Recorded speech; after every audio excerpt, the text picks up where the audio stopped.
Technique ক্লাসে তোমাদের সকলকে স্বাগত। আমাদের আজকের আলোচ্য বিষয় 2025 সালের ষষ্ঠ শ্রেণীর দ্বিতীয় পর্যায়ক্রমিক মূল্যায়নের পরিবেশ ও বিজ্ঞানের নতুন হলিস্টিক নাম্বার বিভাজন অনুসারে প্রশ্ন এবং তার উত্তর।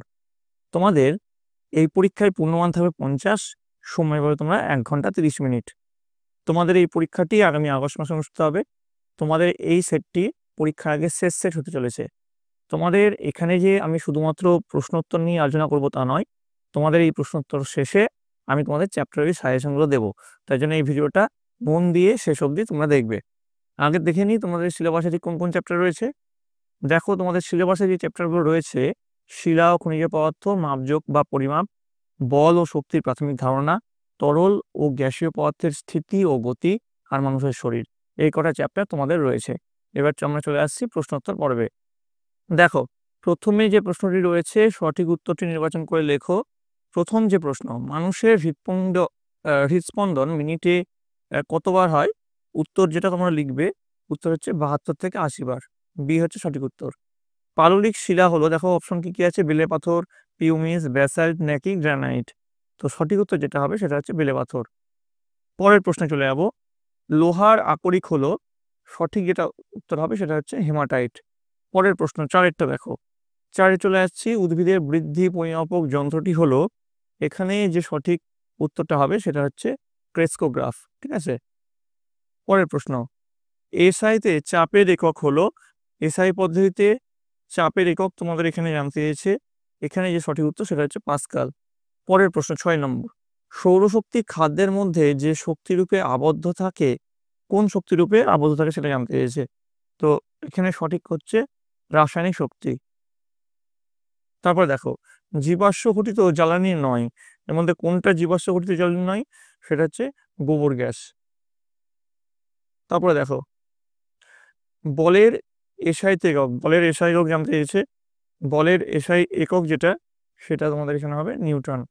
পরের প্রশ্ন, ভর পরিমাপের যন্ত্র কোনটা? এর মধ্যে জানতে চেয়েছে। তো ভর পরিমাপের যন্ত্র হচ্ছে সাধারণ তুলা। নবীকরণযোগ্য শক্তির উৎস, তো নবীকরণযোগ্য শক্তির উৎস হচ্ছে সৌরশক্তি।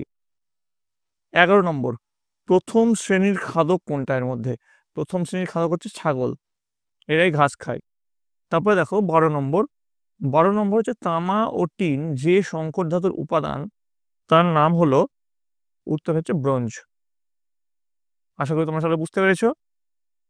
এবার চলে আসছি পরবর্তী যে প্রশ্ন, 2 নম্বরের প্রশ্ন। নির্দেশ মতো সংক্ষিপ্ত উত্তর দাও। 1 × 10 = 10। প্রথম যে প্রশ্ন আছে, বস্তুর ভর মাপা হয় কোন যন্ত্রের সাহায্যে? উত্তর লিখবে, বস্তুর ভর মাপা হয় সাধারণ তুলা যন্ত্রের সাহায্যে। তারপরে দেখো 2 নম্বর, ক্ষেত্রফল বৃদ্ধিতে নির্দিষ্ট পরিমাণ বলের জন্য চাপ কমবে না বাড়বে? উত্তর লিখবে, চাপ কমবে। 3 নম্বর, তড়িৎ শক্তি থেকে যান্ত্রিক শক্তিতে রূপান্তরের একটি উদাহরণ দাও। উত্তর লিখবে, বৈদ্যুতিক মোটর হচ্ছে তড়িৎ শক্তি থেকে যান্ত্রিক শক্তিতে রূপান্তরের একটি উদাহরণ। 4 নম্বরে চলে আসছি। বল ও সকেট সন্ধি কোথায় দেখা যায়? উত্তর লিখবে, কাঁধে এবং কোমরে। 6 নম্বর। তারপর দেখো 5 নম্বর, একটি সর্বভুক প্রাণীর উদাহরণ দাও। একটি সর্বভুক প্রাণীর উদাহরণ হচ্ছে মানুষ। 6 নম্বর চলে আসছি। খাদ্য পিরামিডের প্রত্যেকটি ধাপকে কি বলে? উত্তর লিখবে, পুষ্টি স্তর। তারপরে 7 নম্বর, অ্যালুমিনিয়ামের প্রধান আকরিকের নাম লেখো। তো অ্যালুমিনিয়ামের প্রধান আকরিকের নাম হচ্ছে বক্সাইট। তারপরে 8 নম্বর, অক্সানোমিটার যন্ত্র কি কাজে লাগে? উত্তর লিখবে, উদ্ভিদের দৈর্ঘ্য পরিমাপ করতে। 9 নম্বর, তারাবাতি জ্বালালে কোন শক্তি কোন শক্তিতে রূপান্তরিত হয়? উত্তর লিখবে, রাসায়নিক শক্তি আলোক শক্তিতে রূপান্তরিত হয়। তারপর চলে আসছি 10 নম্বর, একটি স্পর্শহীন বলের উদাহরণ দাও। উত্তর লিখবে, একটি স্পর্শহীন বলের উদাহরণ হচ্ছে মাধ্যাকর্ষণ বল। ঠিক আছে। এবার দেখো, আমরা চলে আসছি সংক্ষিপ্ত যে প্রশ্ন আছে, যে কোনো দুটি। 2 × 2 = 4। এলপিজির পুরো নাম কি?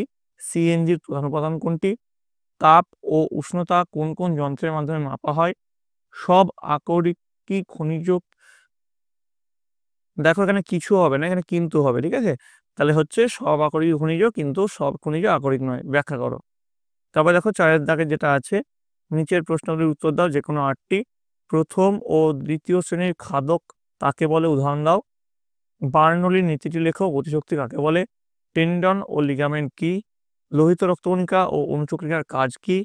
মৌলিক রাশি ও লব্ধ রাশি কাকে বলে উদাহরণ সহ লেখো। ভরের সিজিএস ও এসআই একক কি? আচ্ছা, তোমাদের এই যে প্রশ্নের উত্তরগুলো, এগুলো আমি সেপারেট ভাবে পিডিএফ করে টেলিগ্রাম গ্রুপে আমি দিয়ে দিচ্ছি, ঠিক আছে? তারপরে দেখো, জীবাশ্ম জ্বালানির ব্যবহারের একটি অসুবিধা কি? আলোকবর্ষ কাকে বলে? নবীকরণযোগ্য ও অনবীকরণযোগ্য শক্তি কাকে বলে? প্রত্যেকটি উদাহরণ দাও। ফসিল বা জীবাশ্ম কাকে বলে? সিএনজি এর সম্পূর্ণ নাম কি? গতিশক্তি কাকে বলে? লিন্ডম্যানের দর্শন সূত্র কি? রক্ত কাকে বলে? রক্তের কাজগুলি কি? ঠিক আছে, তো এই হচ্ছে তোমাদের দ্বিতীয় পর্যায়ক্রমিক মূল্যায়নের পরিবেশ ও বিজ্ঞানের প্রশ্ন এবং তার উত্তর। তোমাদের এর আগেই যেটা বললাম, তোমাদের চ্যাপ্টার ওই সাজেশনটা এবার তোমাদের দেবো, তাই জন্য তোমরা মন দিয়ে এই সাজেশনটা দেখো। শিলা ও খনিজ পদার্থ থেকে তোমরা যে প্রশ্ন ইম্পর্টেন্ট সেটা হচ্ছে, কোন ধাতুর আকরিক বলতে কি বোঝায় ব্যাখ্যা করো, এটা 2 নম্বরে আসতে পারে। মাপযোগ বা পরিমাপ থেকে তোমাদের যে ইম্পর্টেন্ট প্রশ্ন সেগুলো কি কি দেখে নাও। কোন রাশির একক বলতে কি বোঝায়? এসআই একক ব্যবহারের 2টি সুবিধা উল্লেখ করো। স্কেল, দাঁড়িপাল্লা, স্টপওয়াচ ও মাপনী চোঙে এদের কোনটির সাহায্যে কোন ভৌত রাশি মাপা হয়? কোন বস্তুর ক্ষেত্রফল কেন লব্ধ রাশি, তার সপক্ষে যুক্তি দাও। এছাড়া 3 নম্বরের জন্য তোমরা করে যাবে মাপনী চোঙ এবং চূড়া যন্ত্রের সাহায্যে একটি ছোট পাথরের ঘনত্ব কিভাবে নির্ণয় করবে। মৌলিক রাশি ও লব্ধ রাশি বলতে কি বোঝায়, প্রতি ক্ষেত্রে একটি করে উদাহরণ দাও। কিছু অঙ্ক দেখে যেও, লোহার বলের ব্যাস কিছু একটা বলে দিল, হয়তো 10 সেন্টিমিটার বলে দিল। বলটির পৃষ্ঠতলের ক্ষেত্রফল কত হবে তা নির্ণয় করতে বলা হবে। গড় সৌরদিনকে সেকেন্ডে প্রকাশ করতে বলা হতে পারে, ঠিক আছে।